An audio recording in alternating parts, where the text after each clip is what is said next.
no tener miedo, estar confiado. Experimenta esta realidad, hermano.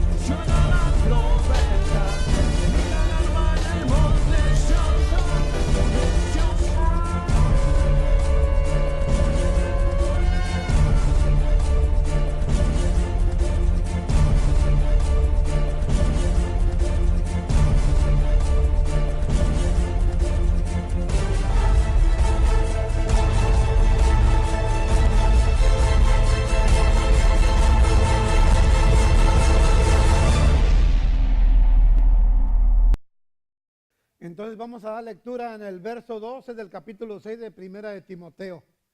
Y dice la palabra así: en el nombre del Padre, del Hijo y de su Santo Espíritu. Pelea la buena batalla de la fe, echa mano de la vida eterna, a la cual asimismo fuiste llamado, habiendo hecho la buena profesión delante de muchos testigos. Gloria a Dios. Yo le he titulado a este mensaje, hermano, la buena batalla de la fe. Amén. Necesitamos pelear la buena batalla de la fe, todos y cada uno de nosotros, en lo que nos concierne en nuestra vida, en lo que nos sucede en nuestro caminar en el Señor, en lo que nos sucede en nuestra vida diaria. Tenemos que pelear la buena batalla de la fe. Amén. Así que es lo que vamos a predicar acerca de la fe. Y debemos de empezar a conocer también, mi hermano, el poder de la fe sobre nosotros. La fe que tiene sobre cada uno de nosotros. La fe que el Señor Jesucristo derramó sobre cada uno de nosotros, hermano. Amén. Pero también debemos de conocer los ingredientes, hermano, que deben de ir acompañando a la fe. ¿Sí? Y eso es lo que tenemos que entender, mi hermano, que la fe puede y debe crecer en nuestra vida. La fe no se debe quedar del tamaño que Dios nos la dio. La fe tenemos que ir batallando, creciendo, mi hermano, presentando una buena batalla para que la fe vaya creciendo. Porque en cada batalla que presentamos, la fe va creciendo, porque vamos obteniendo una victoria. Cada que ganamos esa victoria, el Señor nos va haciendo crecer la fe. Amén, iglesia. Por eso el apóstol Pablo, hermano, le escribió la carta a Timoteo y le dijo: pelea la buena batalla de la fe. Amén. Y esto nos hace saber a usted y a mí, mi hermano, que nuestra fe, mi hermano, libra una batalla. Y usted y yo, hermano, o sea nosotros, no somos simples espectadores, o no debemos de ser simples espectadores de esas batallas, ¿sí? Sino que debemos ser realmente soldados que pelean esa batalla de la fe. No tenemos que estar nomás observando a los que están llevando a cabo la batalla. Yo y usted, el Señor nos hizo soldados. Soldados de Él, Señor, para pelear esa batalla de la fe. Amén. Así que tenemos que pelearla también usted y yo, hermano. Es por eso que yo traje ese mensaje de la buena batalla de la fe. Amén, iglesia. Ahora, debemos de conocer y de darnos cuenta, mi hermano, que existen enemigos, pero el enemigo no viene solo. El enemigo trae obstáculos, ¿sí? O sea que el enemigo tiene sus armas. El enemigo, hermano, tiene sus estrategias, ¿sí? Y con esas estrategias, ¿qué es lo que quiere? Quiere vencerte, hermano. Quiere derribarte. Quiere destruirte. Quiere pisotearte. Eso es lo que quiere, hermano, con esas estrategias. Amén. Así que él también viene y te pone obstáculos. Te pone obstáculos, mi hermano, para que tú no puedas acercarte a pelear contra él. Eso es lo que hace el enemigo. Por ejemplo, en la batalla de Jericó, hermano, en Jericó había un ejército, ¿sí? Un ejército grande y poderoso. Y ese ejército defendía la ciudad. Pero había un problema grande. Había un grande obstáculo ahí en Jericó. Unos obstáculos grandísimos, altos y gruesos, que eran los muros que ellos tenían. Entonces, para que ellos vencieran al enemigo que estaba arriba del muro o dentro del muro, ellos necesitaban derribar el obstáculo. Amén. Y leemos la palabra ahí en Josué 6, versos 20 y 22, y dice: entonces el pueblo gritó y los sacerdotes tomaron las bocinas, y aconteció que cuando el pueblo hubo oído el sonido de la bocina, gritó con gran vocerío, y el muro se derrumbó. El pueblo subió luego a la ciudad, cada uno derecho hacia adelante, y la tomaron y destruyeron a filo de espada a todo lo que en la ciudad había, hombres y mujeres, jóvenes y viejos, hasta los bueyes, las ovejas y los asnos. ¿Qué hicieron? Primero quitaron el obstáculo para poder destruir al enemigo. Usted y yo tenemos que, mi hermano, empezar a darnos cuenta que el enemigo no viene solo. El enemigo trae obstáculos para poder, mi hermano, desviarnos, desesperarnos, para que no podamos acercarnos a él para destruirlo.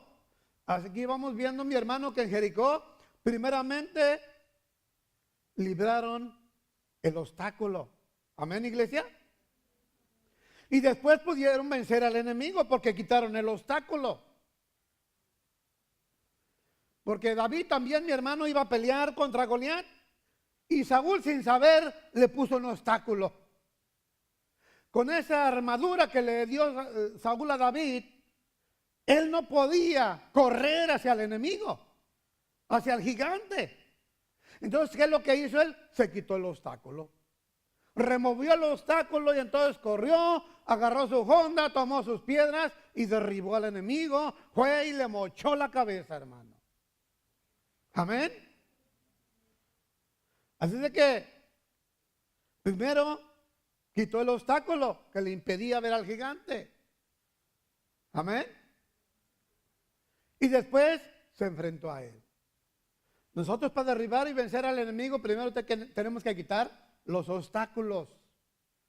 ¿Sí? Ya cuando quitemos el obstáculo, podemos ir a derribar al enemigo y vencerlo en el nombre de Jesús. Desenvainamos la espada del Espíritu, nos ponemos el escudo de la fe y vamos en contra de él, y él va a huir o lo vamos a destruir. Una de las dos cosas va a suceder. El enemigo va a huir, o si se espera lo vamos a destruir si hay un enfrentamiento en esa batalla. Amén, iglesia. Y tenemos que identificarlos, hermano. Tenemos que aprender a identificarlos. Amén, iglesia. Vamos a ver cómo algunos enemigos de la fe traen sus propios obstáculos, hermano. Es decir, vienen en parejas. No vienen solos, vienen en parejitas. ¿Sí? Los obstáculos. Y tenemos que aprender a distinguirlos, hermano. Tenemos que distinguir, mi hermano, porque los enemigos solo se vencen, los podemos vencer si luchamos contra ellos. Si no luchamos, obviamente no los vamos a poder vencer. Para poderlos vencer tenemos que luchar contra ellos. Amén, iglesia. Pero los obstáculos, mi hermano, se libran. Los obstáculos los tenemos que brincar. Recuerda que el Señor dice que Él nos dio poder y nos dio los brazos, nos adiestró las manos para la batalla, y también dice que nos adiestró para saltar muros. Esos son los obstáculos que tenemos que brincar, los que dice Dios, que nos adiestró para poder brincar muros. Esos son los muros de los que estamos hablando hoy. Los que dice la Biblia, para los que Dios nos está adiestrando hoy. Para saltar esos muros, los obstáculos los tenemos ya sea que rodear o que brincar. ¿Sí? Nosotros tenemos que buscar nuestra propia estrategia.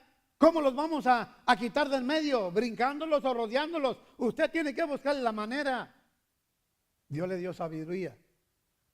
El Espíritu de Dios derramó sabiduría sobre cada uno de nosotros. Debemos de usar la sabiduría que Dios nos dio. Amén, iglesia. Así de que debemos de brincarlos o de rodearlos, esos obstáculos, amén. Sino que se imagina usted, mi hermano, que si el pueblo de Israel queriendo matar a los muros y gritándole al enemigo, ¿verdad que no? Le gritó a los muros y destruyó a los enemigos. No podemos hacer las cosas al revés. Tenemos que saltar los muros y tenemos que derribar al enemigo. Tenemos que destruirlo. Porque algunas de las derrotas, mi hermano, no serán porque de las derrotas que han vivido, no serán porque han estado luchando contra el obstáculo, no será porque han querido estar destruyendo el obstáculo y queriendo librar al enemigo, haciendo las cosas a la adversa, al revés. ¿No será por eso que ha tenido algunos fracasos, algunas derrotas? Porque ha estado queriendo librar al enemigo. Al enemigo no se vence, hermano, solamente que luchamos contra él. Porque el enemigo que no lo vencemos y no le cortamos la cabeza desde cuello, hermano, sino que solamente le damos, mi hermano, la vuelta. Es por eso que muchas veces nos vuelve a aparecer el mismo enemigo, pero ya no viene igual, viene con más furia. Porque solamente lo cucamos. Porque no le mochamos la cabeza. Solamente le dimos vuelta al enemigo. No nos enfrentamos contra él, le damos la vuelta y no le mochamos la cabeza como David le mochó la cabeza a Goliat, que en ese tiempo era el enemigo del pueblo de Israel. Entonces viene el enemigo con más furia contra nosotros porque no lo degollamos, porque no lo descabezamos, hermano. Tenemos que cortarle el cuello con la espada del Espíritu, hermano. Derribarlo de raíz en el nombre de Jesucristo, hermano. Amén, iglesia. Para poder tener la victoria completa, debemos de hacer eso. Amén, iglesia. Porque vamos a ver algunas de las parejas, cómo vienen en parejas, ¿sí? De enemigos y obstáculos. Y todo eso son cosas que debemos de enfrentar en la batalla, ¿sí? Por ejemplo, la duda y el miedo. Son una pareja que andan juntas. Se juntan para hacer su trabajo, para lo que fueron enviados, ¿sí? Ellos dos son una pareja, hermano. Ellos dos, el miedo, la pareja de la duda y el miedo son uno de ellos. Y miremos esa escritura, hermano, ¿sí? Y dice Mateo 14, 28 al 31. Dice la palabra: entonces le respondió Pedro y dijo: Señor, si eres tú, manda que yo vaya vaya a ti sobre las aguas. Y le dijo: ven. Y descendiendo Pedro de la barca, andaba sobre las aguas para ir a Jesús. Pero al ver el fuerte viento, tuvo miedo. Y comenzando a hundirse, dio voces diciendo: Señor, sálvame. Al momento Jesús extendió la mano y asió de él y le dijo: hombre de poca fe, ¿por qué dudaste? Ahí están las dos palabras. Dice que cuando vio que se estaba hundiendo, tuvo miedo, ¿sí? Y el Señor Jesucristo acá abajo le dice: ¿por qué dudaste? Ahí están las dos cosas juntas, la pareja completa, en ese verso de ese pasaje de la Biblia. Pedro tuvo miedo, pero el miedo no fue lo que le hundió, hermano. El miedo no lo hundió, ¿sí? Eso no fue lo que hundió a Pedro, el miedo. Lo que lo hundió fue la duda, hermano. Porque la duda es pecado delante de Dios. El miedo siempre va a vivir con todos nosotros. Los más valientes de la Biblia Todo lo que hicieron lo hicieron con miedo, pero lo brincaron, lo saltaron, le dieron vuelta, lo rodearon, hicieron proezas. Dice Hebreos 11, ahí están todos los hechos de los cristianos estrella. Ahí están todas las maravillas que hicieron ellos y tenían miedo. Gedeón no era un hombre de miedo. ¿Y qué hizo? Quedó ahí en los héroes de la fe. En Hebreos 11 ahí quedó escrito. Ahí quedó como testimonio de la gran proeza que hizo. Porque brincó y saltó el miedo. ¿Sí? Saltó el miedo, hermano. Y se abalanzó y él solamente obedeció a lo que Dios le dijo y se mataron todos uno contra el otro. Todos los enemigos cayeron, no quedó ni uno, siquiera vivo para testimonio. Porque él, hermano, brincó el miedo. Él tenía miedo y lo brincó, amén. Ay, que Pedro tuvo miedo, hermano, pero no fue el miedo el que lo hundió, fue la duda. Porque Jesucristo no le está diciendo, mira nomás, ¿por qué tuviste miedo? ¿Verdad que no le dice eso? ¿Qué le dice? ¿Por qué dudaste, hombre de poca fe? La duda es nuestro enemigo al que tenemos que destruir, no al miedo. Al miedo lo tenemos que brincar. ¿Sí, hermano? Con miedo tenemos que hacer las cosas de Dios. Aunque tengamos miedo, tenemos que destruir lo que es verdaderamente nuestro enemigo, hermano. Al miedo lo hacemos a un lado, sea que lo brincamos, sea que lo rodeamos, pero la duda tenemos que ir con la espada desenvainada y brincar desde lo alto, mi hermano, y tasajearle y morocharle la cabeza a la duda, hermano. Porque si nosotros vivimos con duda, en el tiempo que el Señor venga, nos quedamos, hermano, porque es pecado. Con la duda nos quedamos, no nos vamos con el Señor. Así que tenemos que mocharle desde la cabeza. Hay que mochársela con la espada del Espíritu de Dios